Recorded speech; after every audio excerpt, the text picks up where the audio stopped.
Bonjour à tous, bonjour et bienvenue dans la 5ème de couve, l'émission de débat autour du manga. Une émission qui sera entièrement consacrée à nos prédictions pour 2022. Et cette année, attention, c'est extrêmement compliqué. Il n'y a jamais eu autant de nouveautés, une petite centaine de tomes 1 juste sur le premier trimestre. C'est de la folie. Ouais. En tout cas, avant de parler de nouveautés, on peut déjà faire une ou deux prédictions. Par exemple, je peux faire une prédiction que cette année, ça sera encore une année Berserk avec la sortie du tome 41. Encore une année Berserk. Et de sa version toujours plus de Berserk. Collector qui est prévue pour juillet. Ça va être la grande guerre du manga là, la version collector, tout le monde va la vouloir en plus. En vrai, faut arrêter les collectors. Toi, My Hero Academia, il y a le 31, enfin il y a le 30, il y a le 31, il y a le 32. Enfin, au bout d'un moment, tous les tomes vont être collector. Et alors, qu'est-ce que ça te fait? Ça t'empêche un truc dans ta vie? Mon PEL là, il est. Oui, voilà, en fait. T'es pas obligé de les acheter. Moi, j'en ai genre bien 2. sûr que si, tu rigoles ou quoi? Je suis pas obligé de les acheter. C'est un collector. Que ça soit clair pour tout le monde, vous n'êtes pas obligé d'acheter les collectors. À partir du moment où il y a marqué collector, Johnny, achète. tu n'es pas obligé de l'acheter. Ouais. Et alors là, pour le tome 41, ce sera pas tant la guerre que ça, puisque du côté de chez Glénat, ils ont déjà garanti en bon gros stock. 500 000 exemplaires vendus.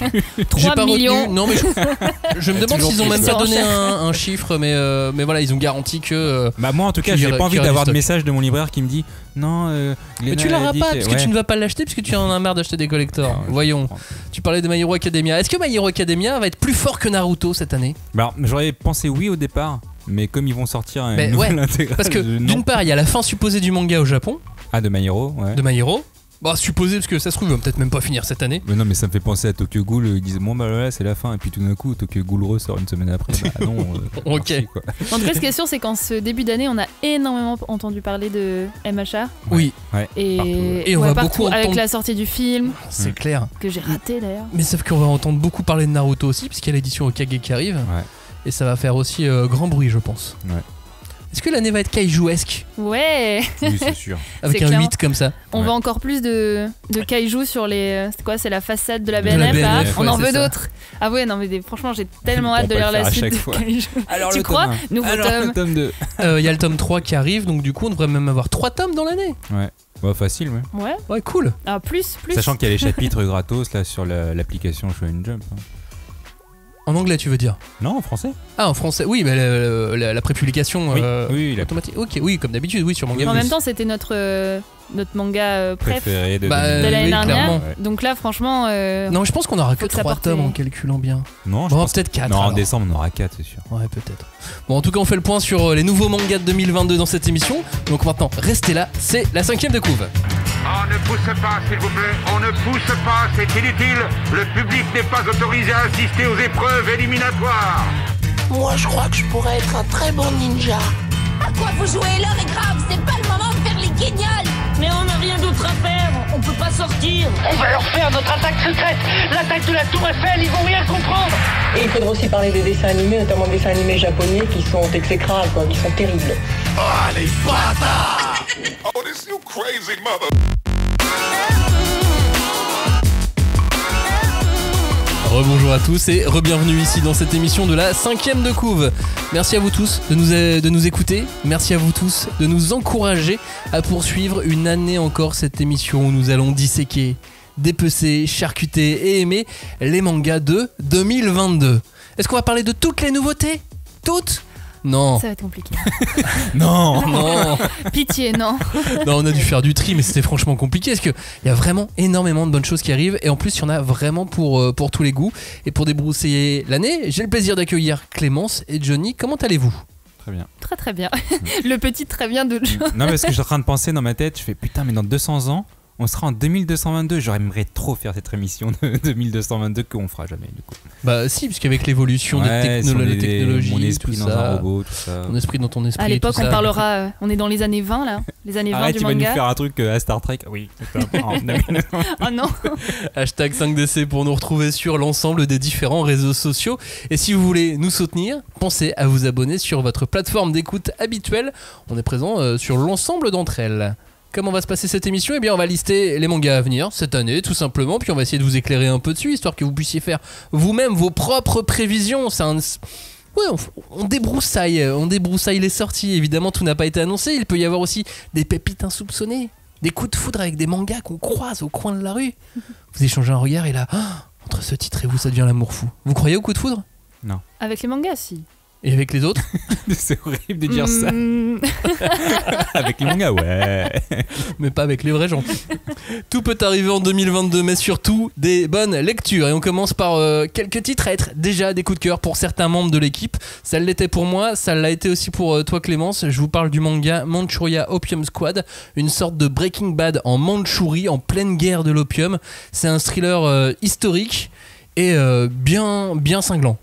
Ouais, très très très belle découverte. C'est vrai qu'en plus, ce qui est intéressant, c'est que ça parle d'un passage de l'histoire qui est un peu inconnu, enfin une sorte de zone d'ombre un petit peu de l'histoire japonaise, puisque c'est en pleine invasion japonaise de la Mandchourie. En Chine, qui est un territoire chinois, exactement. c'est vrai que ça on l'étudie absolument pas à l'école. Et peut-être qu'on fera une émission à ce sujet, parce qu'on commence à force de lire des mangas, on commence à être un peu calé en histoire du Japon. Mais c'est vrai qu'on n'étudie pas du tout à l'école l'invasion de la Mandchourie par l'Empire japonais. Non, et surtout, quand même, je pense, un des éléments stratégiques les plus importants en fait de cette guerre, mais dans d'autres guerres aussi, qui est l'utilisation de l'opium, de la drogue en fait, qui faisait tourner, j'allais dire tourner les têtes, mais c'est plus que ça en fait, qui rendait les gens complètement fous, qui permettait en fait à des gens de diriger, on va dire, d'une main de fer en tenant l'opium là, comme ça, comme un petit les petits bonbons, genre vas-y reste, ça n'a aucun sens ce que je raconte, mais en tout cas vous avez l'idée.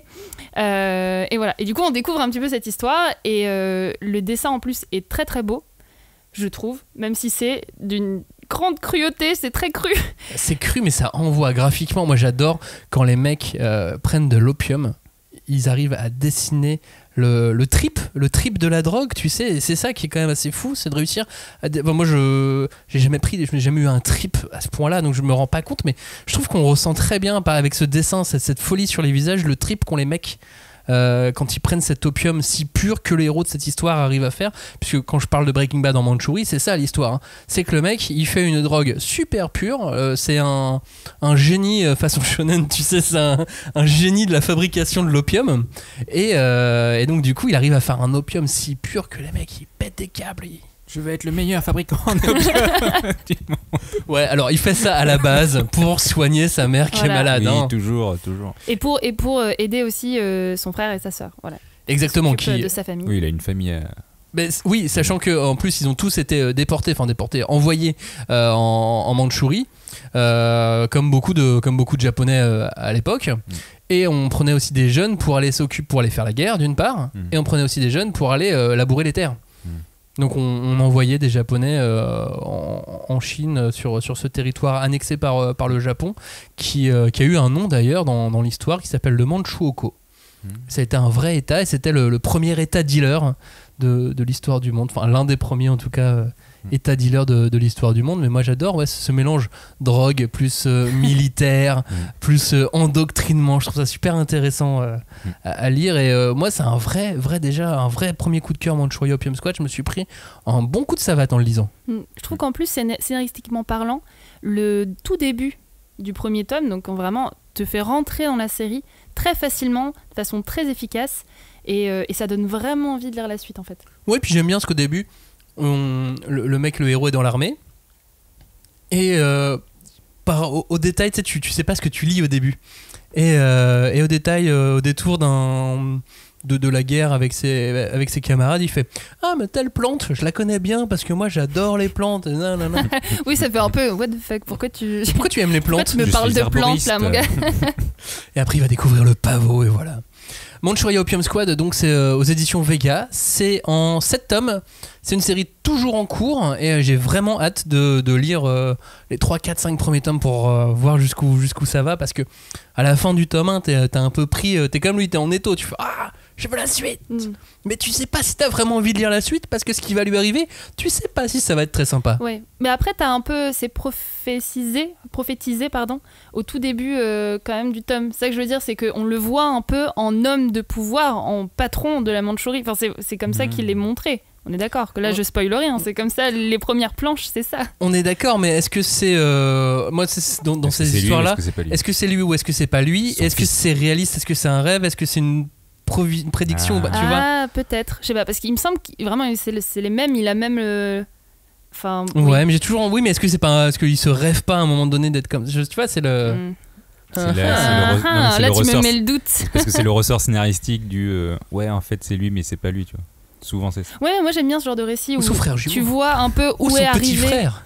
le protagoniste, tu vois un peu la fin, enfin un bout Ouais, un de truc la à la fin, tu vois. coréenne. Genre, on vous montre Exactement. un truc et en fait, 3 Et épisodes en fait, plus tard, on sait toujours pas. tu découvres un petit peu l'origin story tu Oui. vois, du personnage. Bon, en tout cas, notez le nom de ce manga, ça s'appelle Manchuria Opium Squad et c'est un gros coup de cœur. C'est pour ça qu'on voulait commencer cette émission avec ce titre. Autre coup de cœur de mon côté et de ton côté, Johnny, Four Knights of Apocalypse de Nakaba Suzuki, l'histoire de Perceval, l'illustre chevalier de la table ronde, Perceval, qui a été revisité par Nakaba Suzuki en une suite de Seven Deadly Sins. Mais si on n'a absolument pas lu Seven Deadly Sins, c'est pas grave. Il n'y a pas besoin en fait pour lire et aimer Four Knights of Apocalypse, qui est un vrai retour aux sources de la quête initiatique qui est parfaitement maîtrisée. J'ai retrouvé mon bon Dragon Ball tome 1 en lisant le tome 1 de Four Knights of Apocalypse. Bah, tu m'étonnes. Mais à un moment d'ailleurs, Donnie, je suis désolé, mais c'est limite un plagiat d'un caractère designer de la Dragon Ball. Franchement, il ressemble. Au début, je me suis dit, putain, on est en train de faire un Dragon Quest jeu vidéo. Et il a dessiné le même. Mais non, mais j'avoue, par contre, je me pose une question, est-ce que c'est une suite ou un spin-off, dans le sens où l'auteur reste un peu flou en fait à la lecture du tome 1. On sait que c'est une suite indirecte dans le sens où c'est 16 ans après la série initiale, ça c'est sûr, parce qu'on parle d'Arthur, donc on a ce contexte-là, mais c'est pas une suite dans le sens où il n'y a pas les personnages principaux de la première. Il n'y aura aucun des personnages principaux de Seven Deadly Sins, a priori. En tout cas, dans un premier temps. Oui, dans le premier temps, on ne sait pas. Mais c'est le même univers, on est à Britannia. Mais on est exactement dans le même univers. Nakaba Suzuki l'a vu comme une suite. Autant je peux en parler en plus parce que du coup j'ai fait une visio avec l'auteur il y a quelques mois pour la fin de Seven Deadly Sins dans le cadre d'une interview pour un magazine qui s'appelle Japan Live, et on avait fait tout un hors-série consacré à Seven Deadly Sins avec une interview fleuve de l'auteur dedans qui se retrouve dans plusieurs, un petit peu partout dans les différents articles, et on avait parlé de Four Knights of Apocalypse. C'est une vraie suite dans sa tête. Ouais. C'est en gros, il adorait le personnage d'Arthur dans Seven Deadly Sins, ça, on l'a vu. et il voulait raconter plutôt l'histoire d'Arthur, et il a raté, c'est pas ce qu'il a voulu faire. Et donc du coup il va la raconter dans Four Knights of Apocalypse, mais du coup il va le faire indirectement puisque ce qu'on va suivre c'est Percival, le héros de cette histoire, donc pas Perceval, Percival, il s'appelle Percival. le héros de cette histoire, et qui serait l'un des 4 cavaliers de l'Apocalypse, et qui renverserait le monde ou détruirait Arthur. On sait pas jusqu'où ça va. C'est pour ça que c'est un peu un spin-off. Il prend un personnage secondaire de Seven Deadly Sins pour en faire un personnage entre guillemets principal. Qui pour l'instant est le grand méchant de l'histoire. Et pour l'instant on sait pas. Ouais. C'est ça qui est assez sympa, comme toujours, parce qu'il l'avait fait dans Seven Deadly Sins. Mais en gros, les méchants sont méchants en apparence, genre les 4 cavaliers de l'Apocalypse. Déjà par leur nom tu te dis ils sont pas très gentils, c'est famine, mort, guerre et conquête, tu fais d'accord, mais finalement il y a une finalité spirituelle où tu te dis que le dénouement ça va être un truc bon, sachant qu'en plus les 4 cavaliers de l'Apocalypse ça fait référence directement au Christ, donc c'est quelque chose de bon, et il y aura toutes les légendes arthuriennes qui vont avec, donc tu te dis c'est un peu le même truc que le début, genre ils sont méchants, en fait non, ils sont pas méchants, ils sont gentils, on va découvrir pourquoi. Ouais, de toute façon, c'est des personnages qu'on suit, les 4 cavaliers de l'Apocalypse. Ouais. Mais effectivement, peut-être que la prophétie qui les envoie va faire que ils vont faire du mal. Mais ce qui est assez fou, qu'on renverserait un petit peu les choses. Moi, je m'attends à tout, parce que dans Seven Deadly Sins, il a fait des vrais gros retournements de situation. Et à des moments, il nous a vraiment fait croire que certains des bons personnages étaient méchants. Oui. Donc là, il peut encore jouer avec nous. Mais non, mais c'est sympa de le revoir, de revoir son dessin old school, mais vraiment bien maîtrisé. Ouais, c'est un peu old school. Moi, je l'appelle old school parce que c'est pas celui d'aujourd'hui. Toi, c'est pas. Tu sens qu'il travaille pas forcément en informatique. Je suis d'accord avec toi, mais il y a même des passages au pinceau. De toute façon, quand tu vois certaines attaques du chevalier. Du chevalier sacré, à un moment donné, t'as une attaque de boule de feu. Ouais, de feu tout ça, c'est fait au pinceau et tout, c'est magnifique. Et la mise en scène. Elle est incroyable. Et si vous connaissez bien l'histoire de Perceval, le début de Perceval, regardez juste le premier chapitre du manga. Il y a des petits parallèles assez rigolos. Le coup avec le javelot, etc. C'est très marrant. Et surtout, moi, c'est très Dragon Ballien sur le tout début. Non, mais ça s'écarte un petit peu après dans le tome 2, mais le premier tome, il y a même le paf-paf. Donc, il y a tout Dragon Ball dedans. Et je pense pas qu'il l'a vu comme un hommage, mais je pense que c'est un truc qu'il avait qu'il a en lui, c'est sa génération, quoi. Tu sais que j'y ai pensé parce que je me suis dit, il y a le fan service où les auteurs kiffent pas forcément le mettre, mais ils se doivent de le mettre entre guillemets pour les fans. Et pour moi, ça c'est un truc où lui en fait il kiffe ça. Il veut le mettre. C'est pas, en fait, il s'en fout des autres. Il veut faire son manga et pour lui c'est pas du fan service pour les on va dire les auditeurs, enfin pas les auditeurs mais pour les lecteurs. Mais c'est pour lui parce que lui il aime bien cet humour-là. Qu'on soit bien d'accord, Nakaba Suzuki c'est quelqu'un qui vit dans son coin tout seul. Il a pas internet. Oui. Il utilise encore le fax et le téléphone. Oui, donc il s'en fout des autres. Il connaît pas les réseaux sociaux. Non, il connaît pas tout moi ça. je fais ce que j'aime, quoi. Et pour faire une visuelle avec lui, il faut attendre qu'il aille chez Kodansha à Tokyo et machin. Tu vois, faut le mettre en place, quoi. C'est un rendez-vous précis et tout, c'est marrant. Mais voilà, Four Nights of Apocalypse, ça sort aux éditions Pika. Il y a les 2 premiers tomes d'un coup qui sortent. Comme souvent, vous pouvez vous jeter sur les 2 premiers. Plutôt que de lire le premier où tu restes un petit peu sur ta fin. Là, dans le prochain tome, Clémence, Johnny, on reste pas sur notre fin avec Freerun. Je te laisse faire le pitch, Clémence. En fait, ce qui est marrant avec Freerun, c'est que c'est la fin de l'aventure et l'histoire commence. Voilà, donc c'est l'histoire de Freerun, qui est une elfe magicienne qui a une longévité exceptionnelle et donc qui voit pas forcément le temps passer comme les autres. Et entre autres, pas comme ses compagnons. Voilà. Qui eux meurent. Voilà, c'est alors dit, voilà, merci. c'est dit. Mais ce n'est pas un spoil parce que c'est dans pas les du premières tout, pages. voilà, c'est vraiment tout début, ça commence comme ça un peu. Et c'est vrai que c'est un titre qui est très beau et qui est donc forcément un peu en décalage avec tous les récits d'aventure qu'on a l'habitude de voir. Et c'est, je sais pas, c'est magique, c'est très touchant, c'est poétique. En fait, je dirais c'est une belle façon de parler de l'homme, de tout ce qui peut le rendre humain, donc que ce soit le temps, la mort, et voilà, même la mort, ça rend c'est bizarre dit comme ça, mais et c'est assez rare même de voir une œuvre parler comme ça du temps qui passe et qui s'écoule et qu'est-ce qu'on fait avec le temps qu'on a, et voilà, moi j'ai été assez touchée en lisant le premier tome. Bah, je t'avoue que moi, finalement, quand tu me dis tranche de vie, généralement c'est un peu les mangas que j'écarte. Il y a très peu de mangas tranche de vie qui trouvent place dans mon cœur. Il y a Yotsuba si tu veux, et c'est vrai que quand j'ai lu Freerun, j'ai fait c'est une œuvre à part entière. Tu l'as dit, c'est de la poésie, donc pour moi c'est vraiment une ode poétique sur la vie, sur l'amitié, et même on suppute un peu d'amour quand tu arrives un peu à la fin du tome 1, tu te dis est-ce qu'elle l'aime ou pas. Et bref, c'est vraiment une œuvre qui est très un peu mélancolique, et comme tu l'as dit, franchement c'est assez prenant, c'est très beaucoup d'émotions. Et surtout au Japon, il y a eu un retentissement énorme sur cette œuvre. Déjà, la série a été élue manga de l'année du Manga Taisho Awards en 2021, donc l'année dernière. Et elle a aussi gagné le prix Osamu Tezuka de la meilleure nouveauté 2021. Donc tu sens que le public japonais est derrière cette série, alors qu'elle est toute récente. Hein. Elle est sortie en début des années 2020, en avril 2020. Et sachant qu'un an après, il y avait déjà 2 millions d'exemplaires en circulation. Donc le public est là et il kiffe cette série. D'ailleurs, il me semble que les 2 auteurs, puisqu'il y a un scénariste et un dessinateur, sont pas connus. D'ailleurs, je crois qu'ils ont rien fait. Ils sont pas du tout connus. Première œuvre pour tous les deux. C'est impressionnant. Et de toute façon, on va en parler bien plus longuement de Freerun, de ses auteurs, dans une émission qui va être dédiée en partie à Freerun dans les semaines à venir, comme il y aura également une émission qui sera entièrement dédiée à Four Nights of Apocalypse en partie. Freerun, donc, ça sort au début du mois de mars aux éditions Kiun. On passe au mois d'avril maintenant avec Sakamoto Days, l'histoire d'un épicier qui est aussi un assassin de légende, et son passé le rattrape inexorablement, parce que quand on a un assassin, forcément, ton passé te rattrape toujours un jour ou l'autre, même quand tu deviens épicier, que tu t'es posé, que t'as un papy avec ta femme, que tu tiens ton truc, ben non. Avec le petit bidou. Non, voilà, quand t'es assassin, ton passé te rattrape. Toi, tu l'as adoré ce manga, Clémence? Ouais, j'ai trouvé ça vraiment très drôle. En fait, c'est marrant parce que moi, j'avais pas mal apprécié La Voix du Tablier, ou Goku Shifudo. J'aime bien le nom en japonais.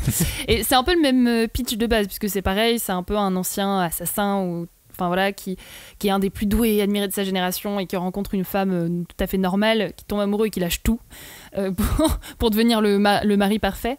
Donc je trouve ça assez... Enfin, moi j'aimais bien déjà le concept de base, mais là en fait, on sent que c'est quand même un autre...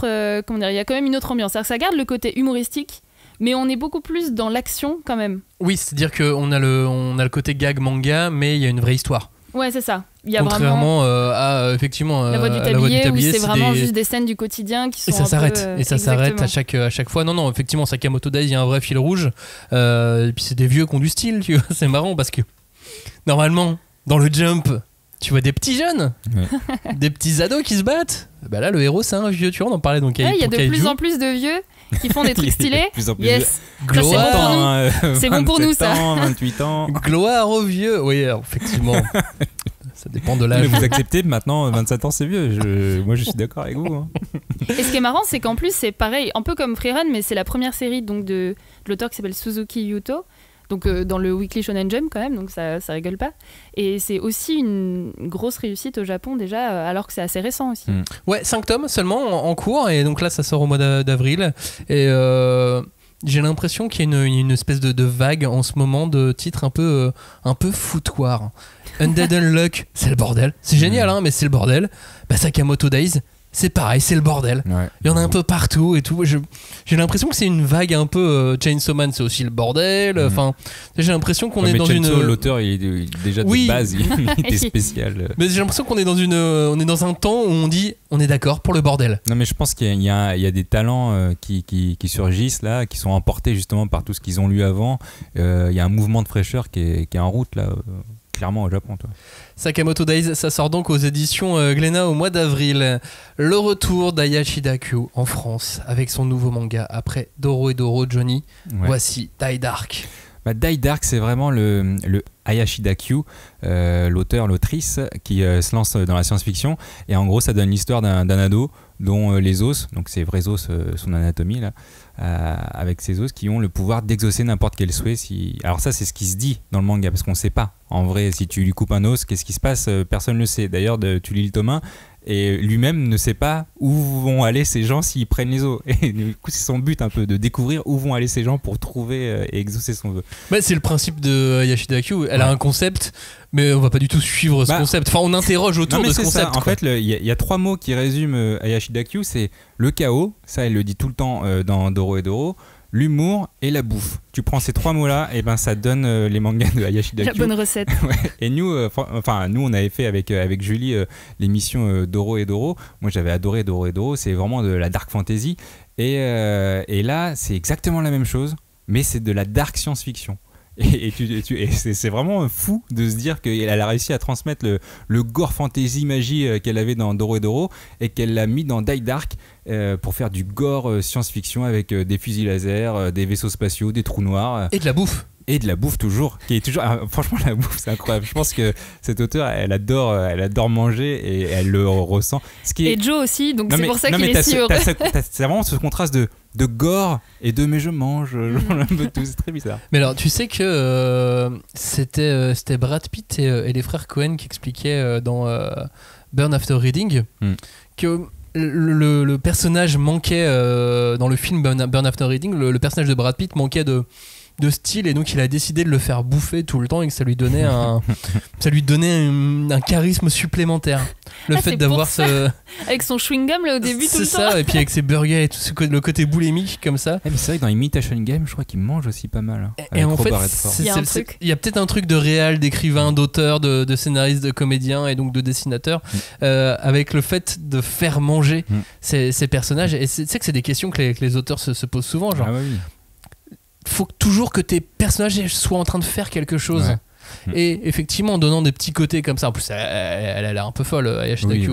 Donc en lui donnant certains aspects, ça donne un peu de contenance à tout ça, et ça remplit les pages en plus. En tout cas, moi ce que j'aimerais pour 2022, c'est vraiment que les gens découvrent un peu Hayashi Dakyu, parce que c'est vrai que Doro et Doro est assez méconnu, il n'y a plus eu un retentissement phénoménal dessus. Nous on a fait un podcast parce que vraiment on adore l'œuvre, et là j'ai l'impression en tout cas que Die Dark peut être plus accessible. Bon, ça me fait un peu mal au cœur parce que c'est la science-fiction, dans le sens où j'avais dit que mon année 2022 serait l'année fantasy. Raté. On va voir plus tard encore dans l'émission que non.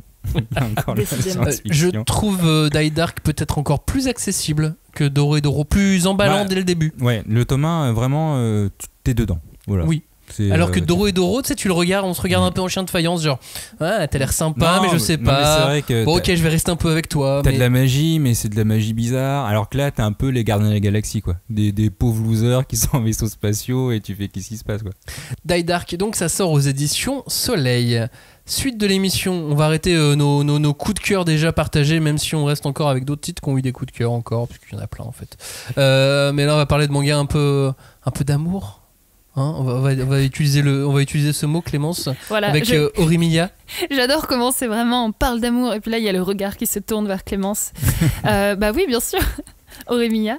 Alors, comment faire le pitch ? C'est vraiment juste l'histoire d'amour entre deux adolescents, voilà, c'est tout. Qui joue un peu au jeu du chat et de la souris. Pas vraiment. Ouais, un peu. Bah, c'est l'amour à la japonaise, quoi. Oui, voilà, bah, il y a une phase de Non, mais c'est drague, l'amour voilà, c'est lent, mais c'est. Mais non, mais moi j'ai vraiment beaucoup aimé. En fait, moi j'avais découvert forcément l'animé qui avait très bien marché. Et c'est une romance du quotidien, voilà, tout en simplicité, avec deux personnages qui sont assez appréciables et tout ça. Il y a un côté très feel good, positif. Bon voilà, c'est la tranche de vie qui réinvente pas grand chose non plus. Il n'y a pas une grande ambition scénaristique au niveau de la romance, mais c'est vraiment très enthousiasmant. Enfin moi vraiment j'ai lu tout ça d'une traite, et ce qui est pas mal c'est qu'en plus on va un peu voir du côté de tous les amis, de toutes les autres romances, on va dire, qui tournent autour du couple. Et voilà, c'est très touchant. Tu parles d'ambition scénaristique, qui n'est pas folle, mais ceci dit, là où c'est bien fait, c'est qu'on peut se retrouver dans beaucoup de personnages. Oui. Pour se retrouver, pas forcément son soi d'aujourd'hui, mais son soi adolescent, ou ses amis, ou quoi. Tu peux je trouve que la galerie des personnages est très bien représentée à ce niveau-là. Puis c'est assez moderne, le héros du départ, tu vois, il a des piercings, il a des tatouages. T'as pas forcément ça normalement dans le monde du manga. Là, clairement, c'est affiché que l'homme a des tatouages et piercings, la femme est un peu, elle a des amis, etc. Mais elle s'en fout un peu parce qu'elle a une vie à la maison, elle doit s'occuper de de son frère, pardon. Et ils sont très différents, mais ils vont se retrouver sur des points communs, non ? Mais en fait, ça s'amuse pas mal des codes justement parce qu'en fait, Miyamura, donc le garçon, alors certes, il a tatouage, piercing et tout, mais en fait, il a un côté très je sais pas comment dire, très gentil, très doux, très calme, alors que finalement Ori, elle c'est la femme au foyer, tu vois, très féminine, sauf qu'en fait c'est elle qui est une bourrine et qui a des penchants un peu violents en fait. Donc, Et puis ça joue sur les cases puisque effectivement comme les deux vont au lycée, ils ont l'uniforme de l'école, et que effectivement ils ne se font pas voir comme ils sont dans la vraie vie. Non, puis c'est surtout, il y en a qui pensent des clichés sur eux qui ne sont pas vrais du coup, parce que les gens pensent que comme il est introverti, le mec, il est fan d'animé et que c'est un otaku de base et un hikikomori, alors que pas du tout. Il a pas du tout regardé ça. Ce que j'aime beaucoup en fait dans ce genre d'histoire d'amour, c'est vraiment qu'il n'y a pas de complications surfaites où justement soudainement mince, il y a quelqu'un qui arrive et non, mince, le couple est en danger parce que ils se parlent pas. Ça c'est le genre de situation qui m'agace souvent dans les histoires d'amour japonaises. Là non, là en fait c'est juste deux adolescents qui apprennent à s'aimer, qui apprennent à parler, qui apprennent un peu comme on apprendrait la vie en fait. Et sur le début en tout cas il n'y a pas de triangle amoureux. Alors peut-être qu'il arrive plus tard, mais voilà. Je vais pas spoiler. Ok, très bien. Bon, peut-être qu'il arrive alors. Mais il y a toujours le bisou indirect par contre. Genre, il a bu dans mon verre. Mais c'est un bisou indirect. Oui, mais ça c'est un classique. Je veux dire, je fais la même chose avec toi, Johnny. Non. Orimiya, ça sort aux éditions Nobi. La suite, et c'est déjà sorti, contrairement à d'autres titres, contrairement à Kiruru Kill Me qui sort au mois de mars. Je suis tellement content de voir Kiruru Kill Me sortir en France parce que j'adore son auteur, Yasuhiro Kano. L'histoire, c'est quoi ? C'est une histoire d'amour, encore évidemment, mais entre un génie sociopathe et une tueuse à gages qui l'engage pour le tuer lui-même afin d'avoir des rendez-vous avec elle. Ça a l'air complètement débile. Alors attends, il veut des rendez-vous. Lui, c'est un il génie. engage quelqu'un pour le tuer, donc elle essaie de le tuer et pour lui, c'est un rendez-vous. C'est ça. Parce que lui, c'est un génie, mais un génie un peu psychopathe qui a énormément d'argent. C'est Elon Musk, si tu veux, mais au niveau pharmaceutique. Mais sauf qu'en plus, on est dans un monde un peu parallèle où il y a des nouvelles un peu, comme il crée des technologies, il a créé des nouvelles technologies un peu cool pour pas être blessé, etc. Donc voilà. Donc en fait, à chaque fois, lui, il trouve des moyens pour que elle puisse le tuer, enfin essayer de le tuer. Mais son but, c'est juste de se rapprocher d'elle, d'apprendre à la connaître et qu'elle apprenne à le connaître, et ainsi de suite. Et c'est marrant. Voilà, pour le premier tome, ouais. Le premier tome, on est sur des petites missions, et puis j'ai l'impression que ça prend de l'épaisseur ensuite à la fin du tome 1. C'est l'impression que ça m'a donné. C'est drôle, c'est bête. C'est donc l'auteur de M0, de Pretty Face, Yasuhiro Kano, et c'est plein de tendresse. Au Japon, il y a 3 tomes, c'est en cours. Cet auteur n'est pas connu pour faire des séries très longues, donc je pense que ça dépassera jamais la dizaine. Et on avait fait t'avais parlé de MX0 M0 dans nos mangas oubliés. Oui, mais je dis MX, sinon les gens ils vont taper M0, ils vont pas trouver sur Google. Alors que tu dis MX0, ils vont trouver. Ou ils peuvent trouver avec Yasuhiro Kano. Voilà. Kiru Kill Me, ça sort aux éditions Kurokawa. De l'amour, encore et encore, mais encore criminel là cette fois aussi, avec Criminel Fiançailles, l'histoire de lycéens de famille Yakuza qui se retrouvent à être fiancés dans une version extrêmement musclée de Horimiya, puisque ce sont deux psychopathes. Oui, du coup, ça n'a plus grand chose à voir avec Horimiya finalement. Non, mais moi, en fait, j'avais rapproché, j'en avais parlé un peu avec Cagnard et Julie, et c'est vrai que ça nous avait pensé à Nisekoi, parce que c'est un peu des Yakuza qui sont mariés de force, sauf que quand tu lis le tome 1, tu fais. Ouais, mais c'est beaucoup plus violent que Nisekoi quand même. Il y a beaucoup de sang, beaucoup de sang. Tu sens qu'il y a de la violence derrière. Oui, il n'y a rien qui est caché. Là, on voit vraiment un peu ce qui se passe, même derrière les coulisses. Quand on sait, on voit vraiment comment ils sont psychopathes. Autant on a dit Horimiya, c'est mignon. Autant on dit Criminel Fiançailles, c'est pas mignon. Ah non, mais en fait, pour moi, je le rejoindrais plus de Kiru Kill Me parce qu'il est vraiment dérangé, le gars. Oui, mais Kiru Kill Me, c'est vraiment du gag. Ça prête tout le temps à faire rire. Oui, en termes de personnalité, je veux dire. Alors que là, l'idée, c'est pas forcément de faire rire, même si ça peut faire rire par moment, mais. Non, mais je pense qu'il y a un côté un peu humour. Mais humour vraiment second degré déjanté, tu vois. Parce qu'à la base, la fille, si tu veux, elle se retrouve un peu de force mariée à un Yakuza pour renouer des familles. Et le truc, c'est qu'elle a l'air gentille, clairement, au départ. Oui. C'est lui qui a l'air un peu fou. Et tout d'un coup, elle va pas se laisser marcher dessus. Et il y a un moment, franchement, quand le truc qui s'est passé dans le manga, je ne peux pas le spoiler parce que moi, quand je l'ai lu, j'ai fait mais elle est sérieuse. Et pour moi, au début, je pensais que c'était une blague. Mais non, elle l'a vraiment fait. Elle est vraiment, alors que moi, je savais, je connaissais cet événement avant de. Ah non, mais moi, j'ai trouvé ça fou. Et j'ai fait, mais c'est une blague du coup. Et elle l'a vraiment fait. Donc, et là, je me suis dit, ok, les deux sont tarés. Et ils vont vivre, ils vont se découvrir ensemble. À mon avis, tu mets le point sur quelque chose. C'est-à-dire que pour l'instant, j'avoue que je sais pas trop où ça va. C'est-à-dire qu'on se doute que c'est donc la romance, il va y avoir un peu des histoires entre eux, mais j'ai du mal à voir un peu d'un point de vue de scénario quelle direction ça va prendre. Ça va aller. Si ça va être la surenchère. Romcom mignonne Horimiya, romcom gag manga avec Kiru Kill Me, romcom psychopathe avec Criminel Fiançailles. Il nous manque la romcom harem manga, et ça arrive avec Couple of Cuckoo qui arrive au mois d'avril. C'est quoi ce pitch? C'est La vie est un long fleuve tranquille, mais version manga romcom. J'ai pas vu La vie est un long fleuve. C'est vrai, j'ai jamais vu La vie est un long fleuve tranquille. Moi, t'as dit harem manga, donc j'ai arrêté d'écouter. Mais non, La vie est un long fleuve tranquille, c'est ça. Non. C'est ça qu'il faut garder en tête. J'ai pas vu. C'est vrai? Je crois pas, j'ai vu La mélodie du bonheur, déjà c'est bien. Non, La vie est un long fleuve tranquille, c'est un vieux film avec les Groseilles et les Duquesnois, c'est deux familles, et à la naissance, les deux bébés ont été échangés. Donc le bébé de la famille pauvre est élevé par la famille riche, et inversement. Mais après ils se rencontrent ou pas? Parce que là c'est le pitch du manga. Après ils se rencontrent. Oui, mais du coup c'est chelou parce qu'ils sont censés vaguement être frères et sœurs, mais... Bah non. Hein? Bah non, dans La vie est un long fleuve tranquille ou dans Couple of Cuckoo? Couple of Cuckoo. Ah ok, alors moi j'étais sur le film encore. Non, mais justement dans Couple of Cuckoo. Ils sont pas du tout frères et sœurs. Ils ont été échangés, donc mais ils ont du sang différent. Il y en a un qui a été élevé par les... Enfin, ils ont été élevés par les parents biologiques de l'autre. Exactement, mais ils sont pas du tout frères et sœurs. Ils vont se marier. Ils sont pas frères et sœurs. Mais vous voyez bien quand même que c'est problématique. Non, mais on entend qu'il y a un problème de les pères et aussi le père et la mère de chaque. Mais qu'est-ce que vous racontez? Ton beau-père et ta belle-mère, c'est tes parents biologiques. Voilà, c'est ça. C'est hyper chelou. Voilà, c'est dans ce sens-là. Oui, mais en soi... À quel moment ils ont eu l'idée de les marier? Ça n'a aucun sens. Ah oui, alors non, mais ça n'a aucun sens. Pour que tout le monde soit réuni.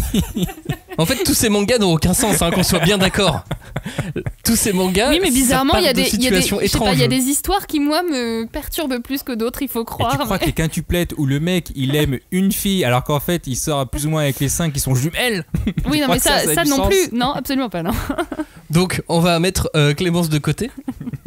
A Couple of Cuckoo, c'est fun, voilà, c'est bête, c'est drôle, et globalement, si vous avez aimé les quintessentiales quintuplettes, bien, vous pouvez foncer dessus. Moi, je le trouve même mieux sur le début du manga, en tout cas. Et c'était la mangaka qui a fait Drôle de racaille. Ouais, autant j'ai pas aimé Drôle de racaille parce que j'ai pas c'est trop cool. J'ai pas accroché. Et Yamada-kun and the Seven Witches aussi. Ouais, alors ça non plus. Mais clairement, quand j'ai lu Couple of Cuckoo, je trouve que c'était mieux. Parce que dans Drôle de racaille, tu sens la patte un peu Hiromashima, c'est l'ancien assistant de Hiromashima, tu le vois dans son dessin, alors que tu vois beaucoup moins dans Couple of Cuckoo, t'as l'impression qu'elle a retrouvé sa propre patte. Et ça sort en avril aux éditions Pika. Johnny, parlons un peu de manga de SF, hein. C'est un peu notre ambiance maintenant, c'est notre zone. Clémence, on t'exclut donc de ce moment, puisque tu n'aimes pas la science-fiction de toute façon. J'ai juste Sauf pas s'il y a de pu l'humour les dans lire. le... C'est ça. On vous parle de quoi? On vous parle d'un manga qui s'appelle Arpeggio of Blue Steel. Ça c'est vraiment ma SF à moi, Johnny, celle que t'aimes pas trop. Oui, non, ça c'est pas les mêmes. Oui, on est dans un monde où la montée des eaux est une réalité plus que tangible, et une flotte de vaisseaux de guerre mystérieux sème le trouble sur toute la planète. Les hommes ont perdu cette guerre face à cette flotte mystérieuse, mais leur dernière chance se trouve dans l'équipage du I-401 aux commandes d'un sous-marin. Et ça, c'est le nom du sous-marin, le I-401. Et c'est mon Sarissa de cette année, si tu veux. Ah non, mais c'est clairement un Sarissa. Parce que je l'ai lu, hein. Franchement, moi je peux me targuer au moins d'avoir lu. Ah, c'est technique, hein. Et quand il a fait les techniques avec l'histoire des bateaux, j'ai fait putain, c'est Sarissa. C'est la même chose que les avions, mais avec des bateaux. Alors, et des sous-marins. Et des sous-marins. C'est un gros manga de bataille navale. C'est un phénomène, hein, ce manga. Mais ouais, c'est complexe. Faut aimer, c'est les mangas de bataille navale. C'est SF, c'est sous-marins, c'est des bateaux, c'est énormément de zones d'ombre, tu sais, qu'on t'explique pas encore, et tu sais qu'il va y avoir des choses un peu complexes derrière. Si on aime Gundam par exemple, ça va être aussi le genre de manga que je peux conseiller. C'est en 22 tomes, Arpeggio of Blue Steel, 22 tomes. Et c'est encore en cours. Ouais, je suis content d'avoir arrêté au tome 1. Le tome 2 est bien important, tu devrais. Ah, ok, je tente. Joe, reparle-nous encore de Léviathan dont on a déjà parlé, puisqu'on avait envie d'en parler dans notre sélection SF l'année dernière. Mais il sort que là, cette année, en ce début d'année même. Oui, vous l'avez pu le découvrir, les premiers chapitres et dans le Kiun Mag. Et finalement, si vous avez aimé le premier chapitre, vous serez heureux de lire le tome 1. C'est vraiment l'ambiance huis clos, l'ambiance un peu horreur. Le graphisme est toujours magnifique. Et on a cette promesse qu'on a eue dans le tome 1, dans le chapitre 1, qu'on retrouve dans le tome 1. On sait que ça va pas être un titre qui va durer sur 1 milliard de chapitres. Il y a 3 tomes prévus, je crois. Et de toute façon, on le voit directement quand tu fais le tome 1. Et du coup, tu es content d'arriver dans cette histoire. Et tu te dis, bon, qui va mourir, qui va rester vivant, et déjà, surtout, qui va... parce que tu sens que c'est un survival game, quoi. Et voilà. Moi j'ai adoré l'ambiance, j'ai adoré le dessin est assez beau. Et c'est en 3 tomes, quoi. 3 tomes, oui, c'est bien. Et c'est un peu plus grand que le format classique du manga, donc ça fait plaisir aussi de voir des belles planches qui sont pas entre guillemets réduites. Je trouve son trait tellement beau à cet auteur. Après, moi ça me touche vraiment. Non, mais après il y a différents critiques là-dessus, notamment par exemple sur les visages. Mais pour moi en fait, les visages qui peuvent paraître un peu mal dessinés, ça retranscrit en fait l'horreur de ce qui se passe finalement. Et t'as cette pression sur toi d'être enfermé, d'être dans un pauvre vaisseau spatial low cost qui est en train de dériver pour aller vers la Terre, et tu sens que t'es vraiment dedans. Toi, j'ai vu la série dernièrement sur Silent Sea où ils sont perdus, une série coréenne qui sont perdus sur la Lune. T'as un peu cette pression d'horreur et glauque avec la musique. Bon, là, il n'y a pas de musique comme vous lisez le manga. Mais c'est vrai que c'est oppressant, je suis d'accord. Léviathan aux éditions Kiun. Petit détour par V2 Panzer. L'histoire de la rebelle Savior Serrazar qui participe à une course de moto mortelle organisée par un horrible dictateur dans un monde post-apocalyptique. Le concept est posé. Voilà, moi j'adore. Grosse dose de nostalgie. Ça a été créé en 1987, ce manga, par le papa d'Albator, Leiji Matsumoto. Donc c'est le trait qu'on retrouve dans Albator, dans Galaxy Express, et qu'on retrouve donc dans ce one shot V2 Panzer. Et c'est un vrai régal pour les yeux. Voilà, c'est old school, ouais, mais c'est un one shot. Tu as ton histoire, elle est bouclée, et j'ai adoré V2 Panzer pour ma petite dose de nostalgie là, de ce début d'année. Et c'est déjà sorti en plus. Joe ? Ouais. Un dernier manga de SF ? Franchement, encore de la SF. Je te jure. Mais vraiment, moi, je voulais que ce soit de la fantasy. Mais non. Et j'ai découvert. J'étais sûr que tu allais aimer en plus ce titre. Quand je te dis, il faut absolument que tu lises Android Type 1. J'avoue, je m'y attendais pas. C'est chez Omaki Books, non, c'est ça ? Omake Manga, pardon. Et en gros, le pitch rapide, c'est un jeune salaryman qui gagne un concours pour essayer pendant 3 mois le dernier Android domestique à la mode. Donc c'est un peu, je sais pas, moi c'est comme un peu une tablette que vous avez chez vous mais qui se déplace et qui parle. Et en gros, on a toujours les éternelles questions existentielles entre le robot versus humain, encore, ce dont on a parlé en 2021. Mais là, la différence, c'est qu'on est dans un monde beaucoup plus actuel. Il n'y a pas de post-apocalyptique, c'est pas Terrarium, c'est pas Alma. Et clairement, c'est ce qui fait toute la différence. On est sur Terre, on est au Japon, c'est un futur très proche. Et c'est en ça aussi que c'est de la hard SF. Donc la hard SF, c'est dans le sens où le contexte où les androïdes qu'on voit dans le manga, c'est tout à fait plausible de le voir aujourd'hui. C'est ça la hard SF. En gros, c'est une science-fiction crédible avec la technologie actuelle. Et moi, en fait, c'est ce que j'adore dans ce manga, c'est qu'on a énormément de questions liées aux androïdes, à leur utilisation grand public, et le manga les pose toutes. Et c'est un peu un épisode de Black Mirror qu'on pourrait relire dans la série. Et c'est super, moi j'adore. C'est vrai qu'il a un côté très Black Mirror, je suis d'accord. Android Type 1 aux éditions Omake Manga. Allez, fin de la SF, place à la bagarre. C'est bon, je peux revenir un petit peu ? T'as le droit de revenir. T'as le droit de revenir pour la bagarre. Viens, on va se battre. Ah, c'est gentil. Togenanki, ça c'est mon manga de bagarre de ce début d'année. Alors on va en parler la semaine prochaine un peu plus longuement, donc on va faire court aujourd'hui. Mais Togenanki, c'est une légende japonaise, celle de Momotaro, qui a été revisitée dans un manga qui est plein de testostérone. Avec les héros qui sont les Oni, donc les monstres, enfin les démons. Contrairement à la légende, donc avec des valeurs qui sont inversées et qui se battent contre les Momotaro. Mais on a tout, hein. On a l'académie où on apprend machin, on a la menace avec les méchants, on a de la baston, du grand classique très bien réalisé avec tous les pouvoirs autour de l'hémoglobine, donc comme Power dans Chainsaw Man. Mais je te cache pas que du coup je trouve ça presque trop classique pour l'instant. J'avoue que j'ai un peu envie d'en avoir un peu plus. On est entre Blue Exorcist, Chainsaw, Jujutsu. On est un petit peu dans ces croisements-là et j'aime bien, moi. Je trouve presque... Je sais pas. Mais moi, je suis assez... En fait, j'ai hâte d'en savoir plus, en fait. Je pense que pour l'instant, on est sur vraiment quelque chose de très classique dans le shonen avec qui reprend vraiment tous les codes. On sent que le pouvoir du sang, il y a quelque chose qui va se jouer là-dessus. Et en plus, chose importante, son pouvoir du sang à lui, c'est pour... lui et chacun comme Power dans Chainsaw Man, chacun génère des armes avec son hémoglobine. Lui, il génère carrément des guns. Ça j'avoue que c'est stylé. Il envoie des balles de sang. C'est super stylé. Je suis d'accord. Pas être hémophile. Faut pas être enfin aussi justement peut-être pour pouvoir faire des rafales. Togenanki, donc voilà, moi on en reparle la semaine prochaine de toute façon, donc on n'en dira pas plus aujourd'hui. En autre bagarre, l'eau contre les hommes dans Desert 09. L'eau contre les hommes, c'est une belle bagarre. Oui, dans Desert 9, on est dans un monde désertifié, donc c'est que du désert. On va suivre un jeune garçon qui est déjà chasseur d'hydra. Donc les hydras, c'est des monstres d'eau. Et en gros, il va partir en quête de son père, qui était lui-même parti pour découvrir le désert numéro 9. Alors le désert numéro 9, c'est le pays originel oublié de tous, mais que personne n'a jamais trouvé, parce qu'il y a 8 déserts qui existent. Et a priori, il y en aura un 9e. Et son père est parti le chercher. Et du coup, son fils, le chasseur d'hydra, il va. Ça fait un peu... J'ai l'impression que c'est Hunter x Hunter, sauf que Hunter x Hunter, il n'était pas chasseur au début. Alors que là, direct, ils ont fait il est chasseur et puis on va chercher le papa. On va un peu plus vite dans Desert 09. On va beaucoup plus vite d'ailleurs. Et c'est de la fantasy. Alors c'est ça qui est assez fou parce que c'est de la fantasy. C'est pas de la SF. Ouais, là je suis content d'ailleurs de l'avoir vu, c'est de la fantasy. Mais c'est surtout de la fantasy complexe. Et c'est paradoxal parce que c'est complexe mais accessible. C'est chez Nobinomi. Et je le rapproche beaucoup de Astra. Parce que Astra, quand tu le lis, tu te dis waouh, il y a quand même des thèmes abordés, c'est pas que pour les enfants, mais en même temps c'est aussi bien pour les enfants d'avoir ce récit-là, de découvrir ces termes-là entre guillemets. Mais tu parles d'enfants, tu fais bien parce que Desert 09 ça sort chez Nobinomi, qui est à la base un éditeur qui s'axait jeunesse. Si vous cherchez l'émission qu'on a fait, quel manga pour nos enfants ou pour mes enfants, je sais plus comment elle s'appelle. Les éditeurs de Nobinomi sont avec nous et ils parlent un petit peu de leur ligne éditoriale. Et là ils ouvrent une nouvelle collection qui s'appelle Genki et qui s'adresse à des gens aussi plus âgés.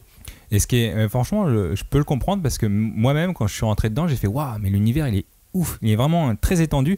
Et c'est ça aussi qui est un peu, je suis un peu déçu là-dessus, c'est que, et en même temps content parce que c'est une série courte, donc au moins on va pas traîner en longueur. Mais je me dis c'est fou parce que l'univers présenté est tellement riche que tu dis faire une série courte c'est dommage pour là-dessus, mais en tout cas c'est super. Moi le tome 1 mais comment avec Fenrir, content et déçu à la fois, tu sais, genre ça veut dire que je vais connaître la fin très vite, Mais en même temps, c'est dommage parce que l'univers te plaît. C'est toujours le truc entre les séries longues, séries courtes. Faudrait qu'on en parle un jour. La frustration. C'est ça. Série courte aussi pour Appare Ranman. Vous le connaissez peut-être, hein, ce manga, puisque l'animé est déjà disponible en France depuis de longs mois sur Wakanim, si je ne m'abuse. Appare Ranman, c'est l'histoire de 2 Japonais et un Amérindien. Ils se retrouvent embarqués dans une course de voitures transaméricaine extrêmement dangereuse. Et ça a été créé en même temps que l'animé par le chara-designer de l'animé. Et il a fait le manga en même temps avec toute l'équipe de scénaristes. Et donc il y a de la voiture, de la course, c'est genre les fous du volant, mais version manga.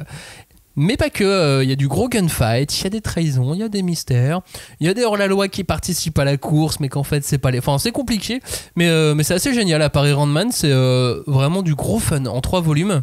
C'est du gros fun et on en a pour son argent, je trouve, sur les 3 tomes du manga et sur toute l'histoire. Alors évidemment, si vous avez déjà vu l'animé, c'est la même histoire, à peu de choses près, si ce n'est que dans le manga ils ont rajouté des petits détails en plus. L'auteur s'est permis de rajouter quelques éléments. Appare Ranman, ça sort au mois de mars aux éditions Doki Doki. Bon, on a fait la bagarre, on a fait la SF, on a fait nos coups de cœur, on a fait les histoires d'amour, il nous reste les mangas bizarres. Les UFO. Les UFO. Il nous reste les ovnis, c'est clair. Hein. Premier ovni d'entre eux, alors sacré ovni celui-ci, bardé de prix au Japon également. Il arrive en France précédé d'une certaine réputation. Et alors quand on le lit, on fait waouh, mais qu'est-ce que c'est que ça? Oshinoko, Johnny. Je pense que c'est vraiment le principe de cette catégorie, c'est que à chaque fois on va lire, on va se faire mais qu'est-ce que j'ai lu? C'est vraiment cette catégorie-là, ovni. Et Oshinoko, franchement, moi je suis pas trop partisan de faire le pitch. Parce que c'est vrai que le tome 1, tu découvres tellement de choses. Je t'en propose un, si tu veux, c'est 2 fans d'une idol qui se réincarnent dans ces 2 enfants. Bah, mais tu vois, mais l'histoire ne s'arrête pas à ça. Parce que si tu lis que ça, du coup, t'es un peu déçu. Il faut absolument connaître la suite et lire les 2 premiers tomes. Non, mais c'est vrai que le début est vraiment très très chelou. On ne sait pas où on va et on sait où on va seulement quand on arrive à la dernière page du tome 1. Et je dis pas ça pour que les gens achètent le tome 1 ou 2. C'est que moi j'ai lu le tome 1. Ou pour que les gens ne lisent que la dernière page du tome 1. La dernière page. Mais déjà, on comprend vraiment pas. Je fais, mais pourquoi? Mais qu'est-ce qui se passe? Attends, mais c'est quoi cette histoire? Là, pour le coup, l'ovni prend tout son sens quand tu lis ce genre de manga. Mais c'est vraiment assez sympa parce que moi je m'attendais pas. Déjà, tu vois les couvertures, tu fais bon. C'est un truc un peu kawaii, idol, rosé, bleuté, super fluo. Tu fais bah non, je veux pas lire ça. Et non, c'est pas ça du tout. T'as vraiment, tu vas avoir une enquête qui va venir. Tu vas avoir un truc un peu beaucoup plus adulte, une réflexion sur le star system, sur le monde d'idol, sur le monde d'acteurs. T'as un peu un mélange de Fool's Paradise, de Actage, et qui se retrouve un peu dans Oshinoko, que nous on connaît pas forcément parce que on avait des boys bands, mais nous c'est fini. On a plus tout ça. Eux, le girls band. Et c'est bien dommage d'ailleurs. Quand est-ce qu'ils reviennent? Sans retour. Au Japon, c'est toujours d'actualité. Oublié. Ça existe vraiment. Ça existe vraiment, les girls band. Arrêtez-le. En tout cas, Oshinoko, c'est le premier ovni dont on parle, qui est vraiment, vraiment cool. Et ne vous arrêtez pas au tome 1. Et en tout cas, lisez le tome 1 en entier pour savoir si oui si ou vous non, avez envie de connaître la suite. Vous allez aimer. Moi, j'ai trouvé ça fou. Donc je vais continuer. Sachant qu'au scénario, c'est la jeune femme qui a créé Kaguya-sama Love is War, et ça n'a rien à voir. Non, rien à voir. Mais en revanche, c'est quelqu'un qui a du talent. Autre ovni, là aussi on ne sait pas ce qu'on lit au début, mais là en revanche il est précédé d'une réputation, non pas parce qu'il a gagné des prix au Japon, même s'il a probablement dû en gagner, mais parce que l'animé est disponible en France depuis quelques semaines maintenant, et que l'animé fait beaucoup de bruit. Oui. Ce manga, c'est Ranking of King, l'ascension de l'héritier d'un royaume muet et inoffensif dans le classement des rois, dans le Ranking of King. Mais c'est marrant que tu parles de l'animé parce que justement je suis en train de le regarder et c'est trop bien, mais apparemment donc c'est pas exactement comme le manga. Donc non, parce que le manga est mieux comme toujours en fait. Non, mais c'est vrai que je pense que tu peux être surpris en termes de dessin par rapport à l'animé versus manga. Oui, j'ai vu quelques planches, effectivement ça a l'air beaucoup plus... expressif. Alors, je dirais pas que c'est du niveau One Punch Man versus One sur son blog, mais tu vas avoir un peu cette vision différente. Okay. Il y a beaucoup de sentiments, il y a quand même beaucoup de sentiments et beaucoup d'intentions dans le manga. Effectivement, c'est pas ce qu'on peut appeler un manga beau. C'est pas Oshinoko, c'est plus joli, tu vois, par exemple. Mais sauf que c'est pas, ça veut pas être dans la même case en fait. Mais c'est étonnant, j'ai l'impression. Alors donc je ne parle que de l'animé, de ce que j'ai vu, mais j'ai l'impression que c'est une histoire qui est à la fois très gentil et très cruel. C'est-à-dire que Ouais, c'est ça. il C'est y a beaucoup étrange. d'amour et en même temps beaucoup de violence et de cruauté. C'est étrange et c'est passionnant. Oui. Mais c'est étrange. C'est pour ça que c'est dans les ovnis. Et est-ce qu'on a une empathie assez rare pour les personnages, Ombre et Boji. On va tout de suite les aimer. Mais sauf Boji, que. Bah ouais, mais Boji, il est génial. Mais sauf Incroyable. que. Il est nul. Mais il est incroyable. Non, il est pas nul. Il est pas nul, Mais non, il a il une est force. chétif. Attends, n'importe quoi. Non mais il a une force et il y a beaucoup de profondeur dans le personnage et même dans Ombre, hein, malgré l'aspect du manga justement, il y a beaucoup d'intention, il y a beaucoup de sentiments dans les dessins. Bah, tu sais qu'ils ont vécu et tu le ressens quand tu vois soit l'anime, soit quand tu lis le manga. Clairement, de toute façon. après le manga a été prépublié, été publié d'abord sur internet et ensuite c'est un éditeur qui l'a repéré pour le publier et ensuite c'est Kiyun qui allait le chercher. C'est en 12 tomes et 12 tomes c'est bouclé, donc au moins on sait vers quoi on s'avance avec Ranking of King et c'est très surprenant et c'est parfaitement imparfait. C'est ce qu'on aime souvent dans les ovnis. Autre ovni, Johnny, là on sait aussi dans quoi on s'avance puisqu'on connaît l'auteur, c'est Badass Cop and Dolphin. Alors même si je connaissais l'auteur, effectivement moi je suis arrivé dans un contexte assez bizarre. Bon, je vous fais le En pitch fait, d'abord. c'est un ovni parce que toi tu savais pas ce que Alors tu moi disais c'est en plus. encore pire, je vais vous expliquer pourquoi. Le pitch, c'est un flic un peu racaillou qui est mis à pied sur une île perdue et qui doit faire équipe avec un Sousa Chennesis, plus communément appelé dauphin. En vrai je sais pas si c'est cette sorte de dauphin, mais j'ai cherché sur internet, il y a 1 milliard de dauphins en fait, et du coup j'arrive pas à savoir l'auteur quel dauphin il a pris. Vous pourrez essayer de trouver, c'est votre jeu. Et moi en fait quand j'ai lu ce manga, j'ai pas vu la couverture, j'ai pas lu le résumé et je savais même pas quel éditeur faisait ce truc là, je connaissais à peine l'auteur. Chose que personne ne fait Non, normalement. Personne ne le fait, mais moi en fait on me dit lis ce manga, je lis le manga et c'était pas un manga physique là, j'avais les épreuves en gros et du coup quand je suis arrivé au bout de 80 pages, je fais quoi ? Il y a un dauphin. Mais qu'est-ce qui se passe ? Et le pire, c'est que en vrai, un dauphin qui parle, je veux dire, Voilà. dauphin, qui se comporte comme un humain, quoi. Qui était un flic. Qui se comporte aussi comme un dauphin qui fait les deux. Oui, oui, il y avait ça. Et moi, quand j'ai lu, j'étais encore plus surpris que les autres parce que je ne savais pas qu'il devait y avoir un dauphin. Et il y a un moment, je pense que l'auteur était un peu comme moi parce qu'il se fout de sa gueule lui-même. En autodérision, il fait mais ça paraîtrait même pas dans un manga le fait que ça soit un dauphin qui soit coéquipier. Et tu vois, l'auteur il est conscient de ça. Il sait que ce qu'il fait c'est n'importe quoi, mais il est tellement dans son truc. Moi ça me fait marrer l'autodérision. Moi, je suis toujours fan de ces choses-là. Et j'ai eu un peu cette impression que l'anthropomorphisme c'était un peu un effet de mode. Alors peut-être moins dans le manga. J'ai l'impression que dans la BD il y en a beaucoup plus. Il y en a toujours eu, hein. Dans la BD, mais dans le manga un peu moins. Toi, il y a Beastars, ok. Il y avait, j'ai vu un truc. Non, sur mais la regarde princesse quand on était jeune, toute cette gamme de séries japonaises avec des animaux, mais qui reprenaient des histoires un peu cultes. Ah oui, je vois. Ne serait-ce que le Sherlock Holmes de Miyazaki, ce genre de choses, ouais, tu mais vois. Qui est passé. Toi, il y en a eu 1 ou 2 ou 3. On peut donner 3 exemples. Dans la BD, il y en a 1 milliard, tu vois. Et enfin, moi, c'est l'impression que j'ai en tout cas. Et mais bon, là, c'est qu'un seul dauphin. Et le fait qu'on ressorte un dauphin. Non, mais il y en a d'autres. Non, mais justement, c'est ça. Le début, c'est qu'il y a un dauphin, mais après, il y en a 30 000, des pieuvres, des Je te rejoins. On a vraiment l'impression que l'auteur il s'éclate de ouf. Alors bon, il y a quelques passages. Moi, en tant que femme, à chaque fois, ça me voilà. Enfin, on voit des nichons, quoi, super. Mais pour toute la partie, en plus, on est sur une île, c'est trop cool. Mais toute la partie vraiment fun de l'auteur qui fait nimp, qui s'éclate, qui invente complètement des créatures en fait. Et il le sait. Des histoires. Non, mais je pense qu'il le sait parce que la différence avec Belzebub, c'est que tout, on va dire, ok, il y avait des démons, c'est pas réel, mais ils étaient dessinés, c'était un peu des humains, ils avaient juste des cornes sur la tête. Là, il met en scène des animaux qui parlent. Et toi, c'est pas la même chose. Et toi, même lui, il le sait, l'auteur.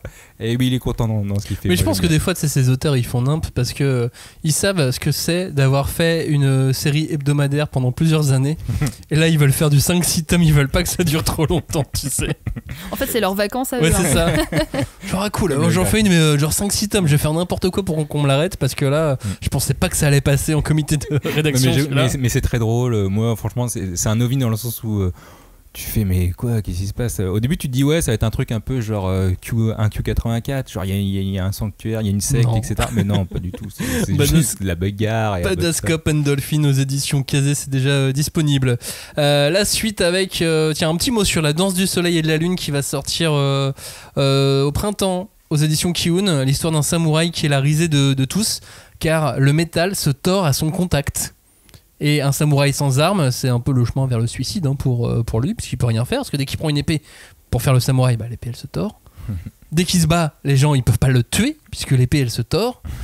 Donc il peut essayer de se suicider, mais c'est là que se présente une magnifique fiancée. C'est le début de cette histoire un peu étrange, la danse du soleil et de la lune. Là aussi c'est un ovni avec des dessins magnifiques et c'est très très intriguant comme manga. On y reviendra un petit peu plus tard dans l'année, mais notamment quand ça sortira. Mais c'est très très intriguant et c'est l'auteur qui avait fait Kasane. Je sais pas si vous vous souvenez de ce manga. Si, on se souvient des couvertures magnifiques et du coup la danse du soleil et de la lune, c'est la même chose. C'est très beau, exactement. Limite, en fait, tu l'affiches sur ton mur et t'es content, quoi. Alors, on a fait la bagarre, on a fait les ovnis, on a fait l'amour, on a fait la SF. Il nous reste donc Osamu Tezuka, évidemment. Forcément. Comme chaque année. Comme tous les ans. Un titre qui est déjà sorti, c'est pas de Tezuka, mais c'est un hommage à Tezuka. C'est un titre qui s'appelle Team Phoenix aux éditions Vega. Un space opéra qui met en scène tous les personnages cultes d'Osamu Tezuka.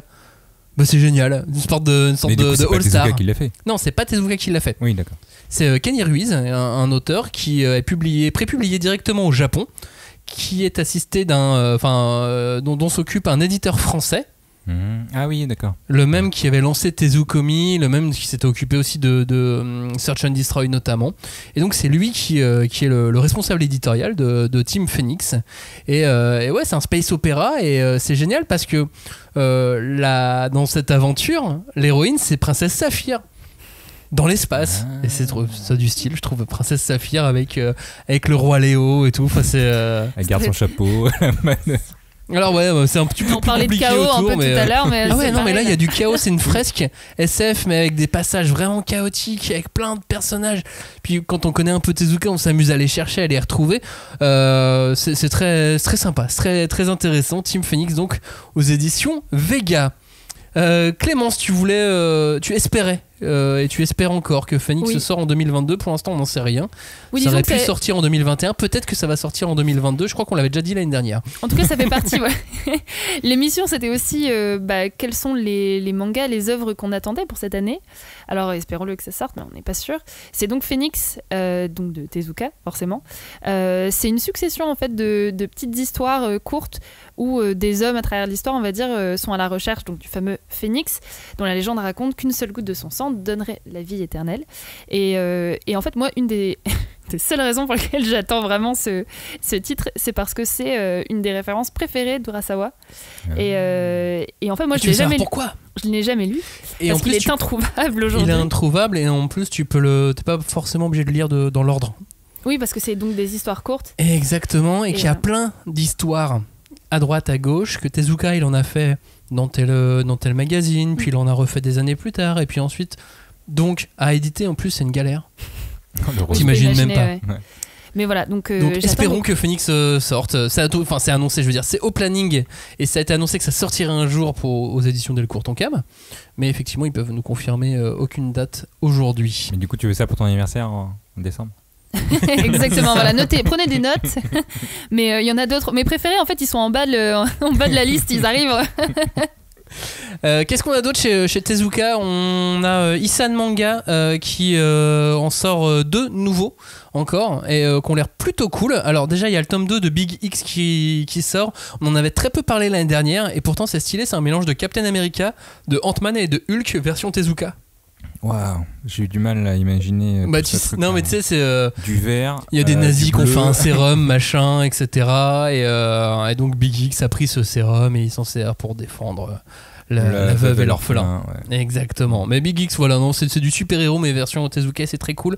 Super-héros aussi version Tezuka avec W3.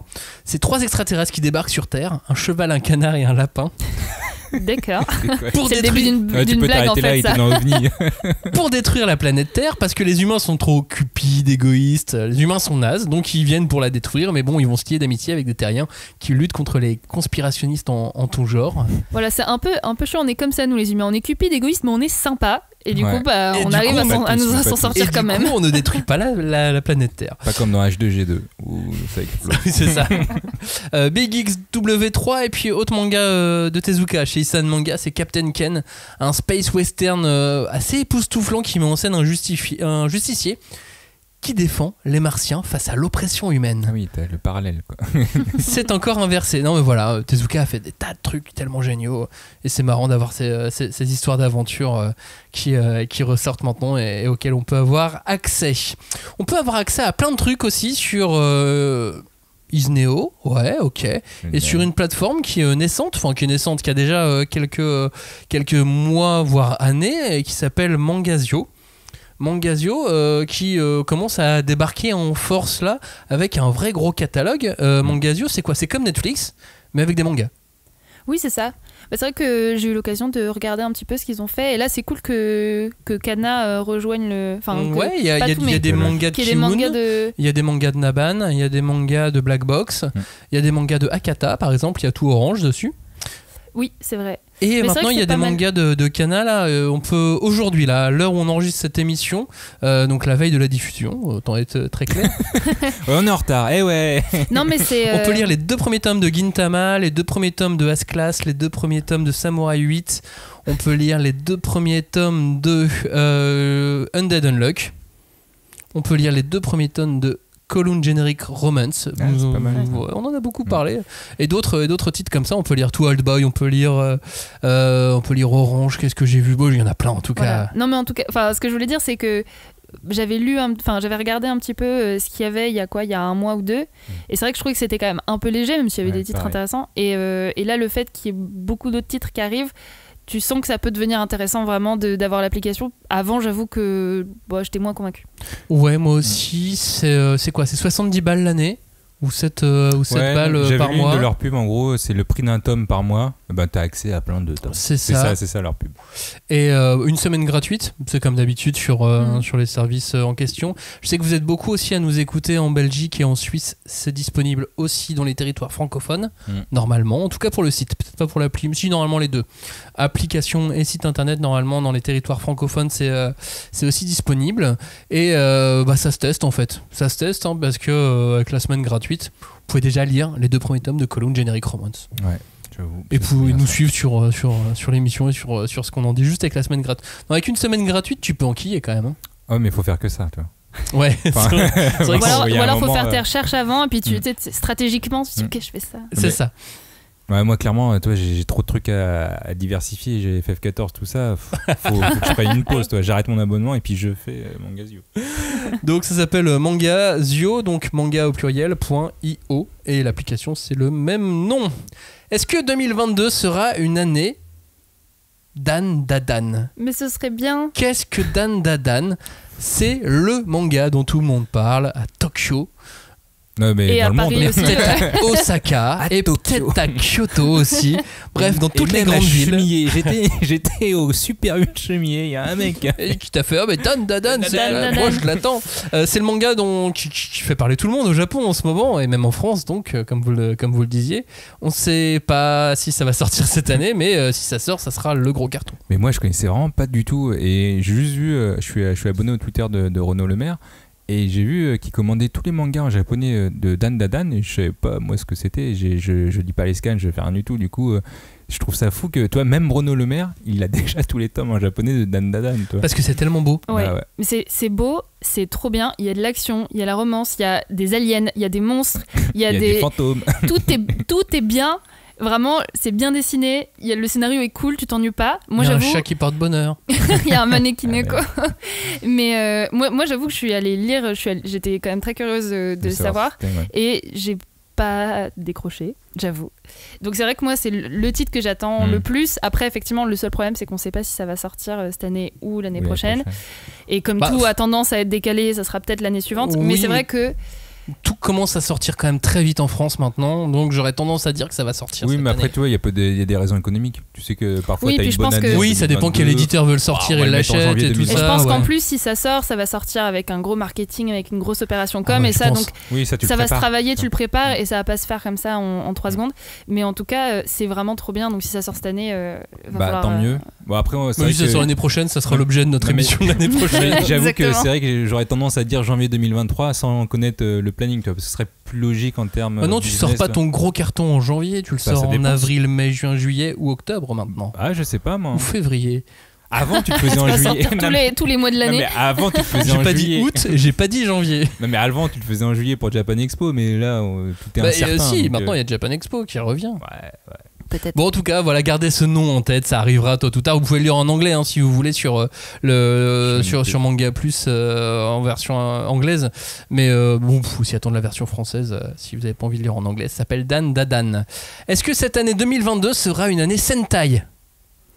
Ah, drôle de question, hein. Oh là, parce que moi, clairement, les Sentai. Mais tu sais que c'est Kaiju 8. Kaiju 8 est de grosse inspiration Sentai. Eh Bah bien, oui. écoute, oui, mais moi, je n'ai pas senti cette inspiration. J'avoue, le Sentai, ça me parle pas vraiment. Je dis ça pourquoi ? Parce que en ce moment, dans le Shonen Magazine, il y a le nouveau manga de l'auteur des Quintessential Quintuplettes qui a décidé de faire du Sentai, Ok. qui s'appelle No Longer Rangers. Un harem Sentai ? Non, pas du tout. Ah ouais, donc Non, c'est vraiment rien à vraiment voir. un Sentai. Non, c'est un Sentai d'action, d'humour, mais Alors qui a rien ça, à voir. par contre, Ouais, alors je j'aime vois. pas le harem, je connais pas le Sentai, mais le ça, harem je veux bien Sentai, voir. No Longer Rangers, ça peut sortir cette année ou pas, c'est comme Dan Dadan. En revanche, je peux avec certitude dire que Turbo Rangers et Liveman, ça sort chez Black Box. Liveman, mais c'était Bioman.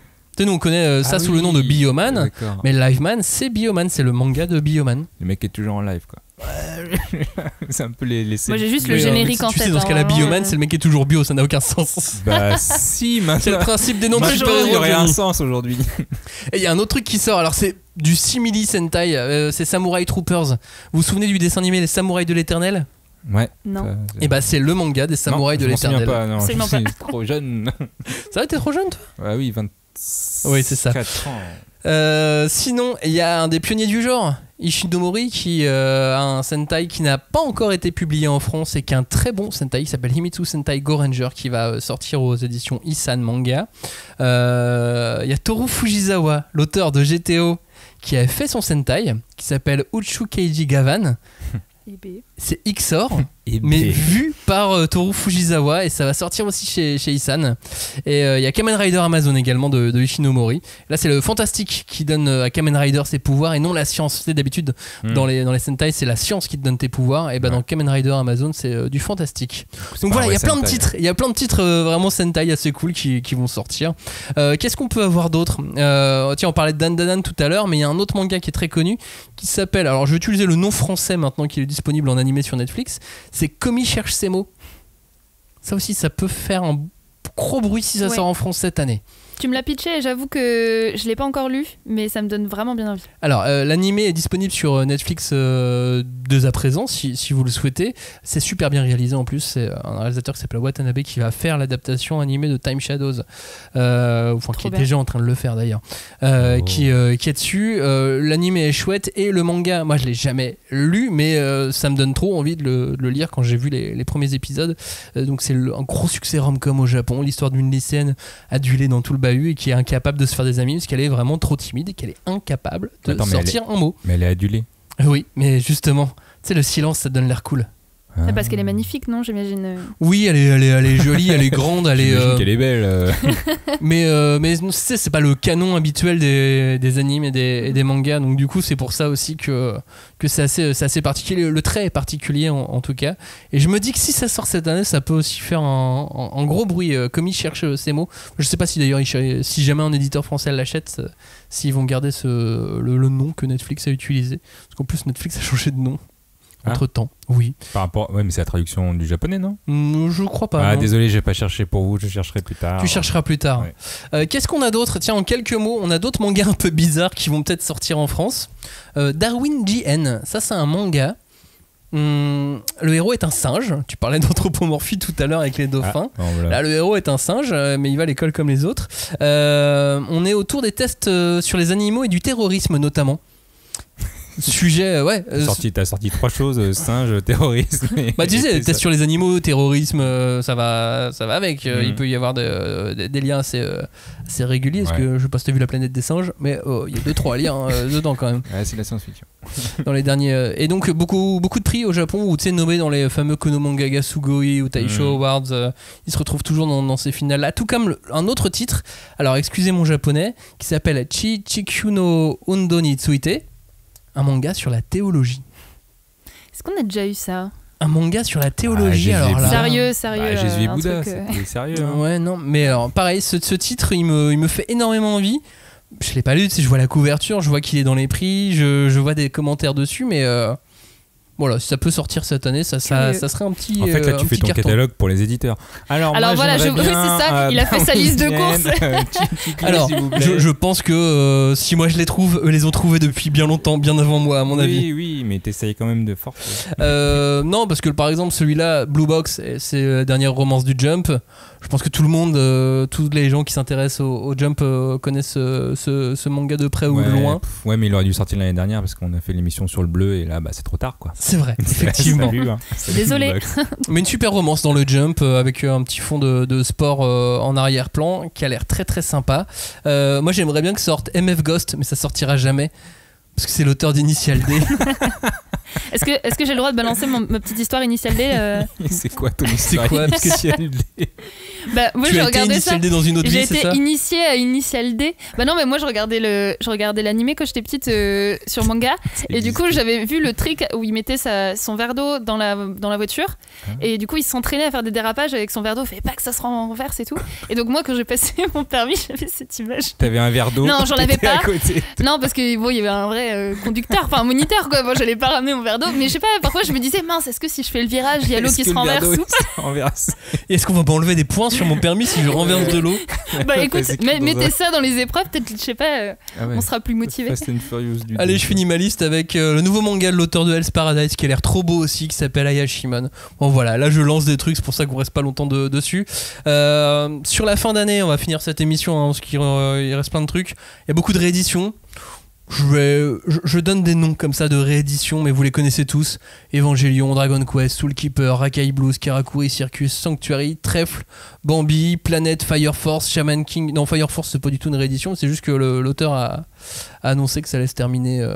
Ah oui, du coup c'est pas une réédition. Du coup c'est pas une réédition, mais c'est la fin d'édition. Mais c'est un manga connu et donc faut y penser. Shaman King 0 c'est pas une réédition non plus, c'est juste la suite de la suite de la suite de Shaman King. Non mais Planète par contre c'est intéressant. 1 milliard de rééditions. Planète c'est vraiment une réédition. Bambi c'est dans tous les autres c'est des rééditions. Donc gardez ça en tête. Et puis plus loin dans l'année on a d'autres bouquins qu'on adore mais dont on n'a pas parlé encore.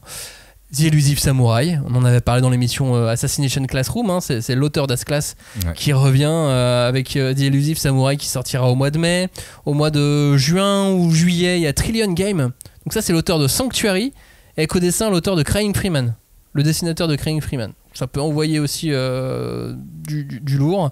J'ai vu passer Violence Action, possible ovni avec une petite jeune fille de 20 ans qui est tueuse à gages.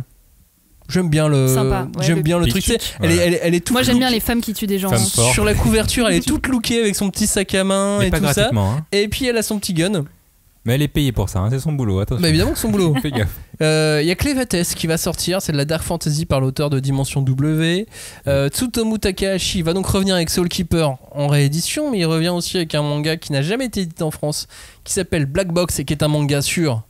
Le box. La box, exactement. Bien, il y aura Blue Box, Black Box. Ah bon, on va faire une émission sur Blue Box. Voilà, on tient le concept. Pour le coup, Blue Box, il n'est pas prévu. Hein, non, encore, mais oui, c'est vrai, c'était la liste de courses. Excuse-moi, j'ai confondu les deux. Oui, mais on va en parler quand même. Black Box, ça doit sortir en avril ou en mai, si je dis pas de bêtises également. Phantom Seer en mars, un autre titre du Jump. Avec du fantastique dedans. Nakano Boogie Woogie, ça c'est un ovni aussi qui sort en mois de février, notamment sur le quartier de Nakano au Japon. Mais alors ça a l'air d'être n'importe quoi. Ça dépend, c'est Eddie Mitchell qui a fait le. Waouh. Ouais, désolé. Écoute, mais moi je l'ai depuis tout à l'heure. Hein. Je suis désolé dans la tête là. Je te félicite pour cette blague. Hashtag Eddie Mitchell. Il y a Look Back évidemment qui va sortir. Bon alors ça, j'avoue, je plaide coupable. En fait, je me suis trompée parce que clairement, si j'avais eu 2 minutes de clairvoyance, il aurait été dans ceux que j'attendais, mes coups de cœur que j'attendais de l'année. Je sais pas ce qui s'est passé dans. Bon bref, il s'est sûrement rien passé dans ma tête. Look Back, trop bien. C'est le one shot. Voilà, de l'auteur de Chainsaw Man. Alors, c'est pas aussi barré que Chainsaw Man, mais tu retrouves complètement la patte de l'auteur, que ce soit forcément dans l'écriture, mais même aussi dans le côté scénario un peu. Mais surtout au Japon, avec étonnant. Ce one shot, il a tué le game direct. Mais c'est incroyable. En plus, alors c'est pas la première fois en plus que je parle, dans cette émission de manga qui parlent d'art ou qui parlent justement un peu Inception, tu vois, genre du manga, des mangaka qui parlent du manga. Et ça parle de ça et c'est vraiment trop bien. Voilà, donc j'ai hâte que ça sorte. Eh bien, on va en parler dans une émission consacrée à l'auteur et à Chainsaw Man. Ouais. Oui, évidemment. Oui, parce que ça, c'est pas une news de course, ça va sortir. Oui, ça va sortir. Ça sort au mois de mars, Look Back. On sait plus maintenant si. Mais si, c'est juste que toi qui t'as pas suivi. Oui. Au mois de février sort aussi The Land of Leadale. Et là aussi, adaptation animée qui est déjà disponible et manga qui sort en même temps. On est sur de la fantasy pour toi, Johnny. Que je m'y remette. Dans une veine, non, c'est pas comme Free Ren. On est justement avant la fin de Free Ren. Avant, on en reparlera dans d'autres émissions à venir. Voilà, on a fait une liste, mais je sais pas combien de mangas, on en avait une cinquantaine. De toute façon, c'est Start 2022. On en avait beaucoup là, trop, on annonce je pense. l'année. Non, mais on annonce l'année. Il y a 12 mois dans l'année. Désolé, il y a beaucoup de mangas. Quoi. Et encore, je pense qu'on n'a pas les mangas du mois d'octobre là. Dans cette liste. Non, oui, c'est plus orienté. À part dans ma liste de courses, mais. Voilà. J'espère que ça vous a plu, vous aussi, j'espère que vous avez bien pris des notes pour faire vos petites prédictions, vos petits choix là, Robin fera de ce un que sens vous critique, attendez. Dans cette émission, on vous remercie de nous avoir écoutés. On vous dit donc à la semaine prochaine pour parler de sang dans le manga. Ouais. Et ouais, ça va saigner. Ça va gicler. À bientôt, ciao. Oh là là. Calmez-vous, là.